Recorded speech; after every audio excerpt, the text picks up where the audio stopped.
तो स्टूडेंट हम लोग जान चुके रिफ्लेक्शन ऑफ लाइट क्या होती है। Bouncing back of light in the same medium after striking any object is known as reflection of light. Reflection of light दो तरह के, रेगुलर रिफ्लेक्शन और डिफ्यूज रिफ्लेक्शन और इररेगुलर रिफ्लेक्शन। तो जब भी लाइट किसी प्लेन सरफेस से टकरा के लौटती है तो वो कुछ लॉज को फॉलो करती है, जिसको हम लोग लॉज ऑफ रिफ्लेक्शन कहते हैं।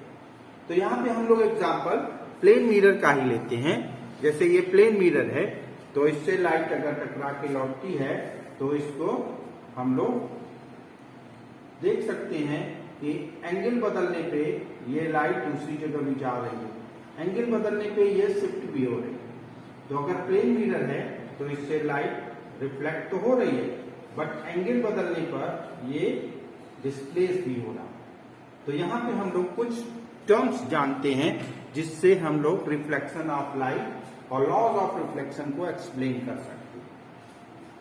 जैसे ये प्लेन मिरर, ये पॉलिश्ड सरफेस और ये रिफ्लेक्टिंग सरफेस। तो अगर कोई रेज ऑफ लाइट स्ट्राइक करती है प्लेन सरफेस को तो ये रिफ्लेक्ट होता है, no doubt, into the same medium.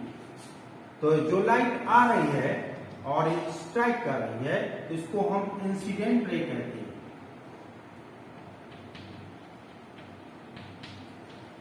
Incident ray of light.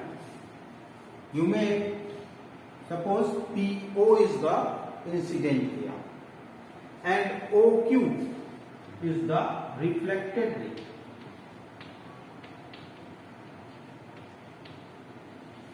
तो जो रे प्लेन सरफेस को स्ट्राइक करेगी वो इंसिडेंट रे कहलाएगी, और जो इससे रिफ्लेक्ट होकर जाएगी उसको हम लोग रिफ्लेक्टेड रे। यहां पे इस पॉइंट के ऊपर, इस सरफेस के ऊपर हम अगर एक नॉर्मल ड्रॉ कर दें, दैट इज नॉर्मल। नॉर्मल क्या होता है? ये सरफेस है और इसके ऊपर जो परपेंडिकुलर हम दिखाते हैं, किसी पॉइंट से इसके ऊपर परपेंडिकुलर ड्रॉ करेंगे, दैट इज कॉल्ड नॉर्मल। तो ये नॉर्मल कहलाएगा, that is NO, normal. And इस पॉइंट को हम लोग पॉइंट ऑफ कांटेक्ट या point of striking the light कहते हैं। तो तीन फिनोमिनन हो गए, that is incident ray, reflected and normal drawn at the point of incidence. This is called point of incidence. Now normal से एक एंगल बन रहा है जिसको हम एंगल ऑफ इंसिडेंस बोलते हैं, डिनोटेड बाय I. नॉर्मल से एंगल देखेंगे और जो रिफ्लेक्टेड रे से बनता है इसको हम लोग एंगल ऑफ रिफ्लेक्शन बोलते हैं। तो यहाँ पे दो एंगल बन रहा है, angle PON is equal to angle I is equal to angle of incidence, and angle QON is equal to angle R, that is angle of reflection.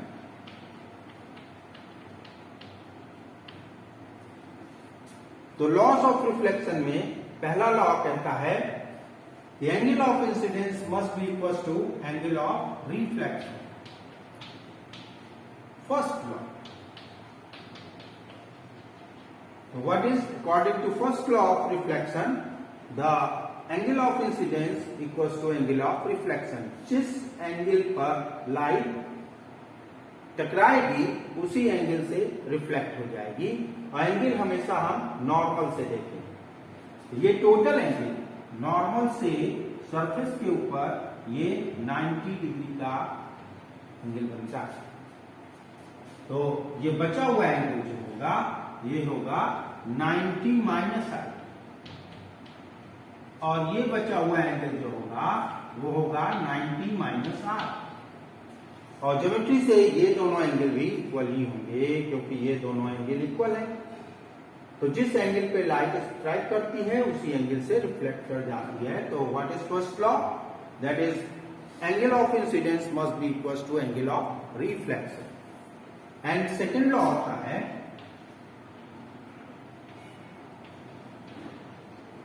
What is second law?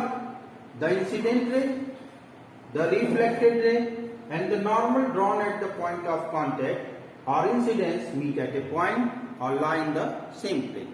तो जो light किसी plane surface पे strike करती है और reflect करती है और ये नॉर्मल एक ही प्लेन में लाई करते हैं, तो सेकेंड लॉ कहता है the incident ray, the reflected ray and the normal drawn at the point of contact और incidence meet at a point.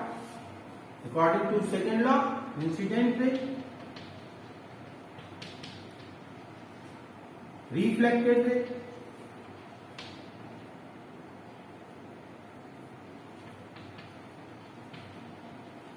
and the normal drawn at the point of incidence all lie in same plane.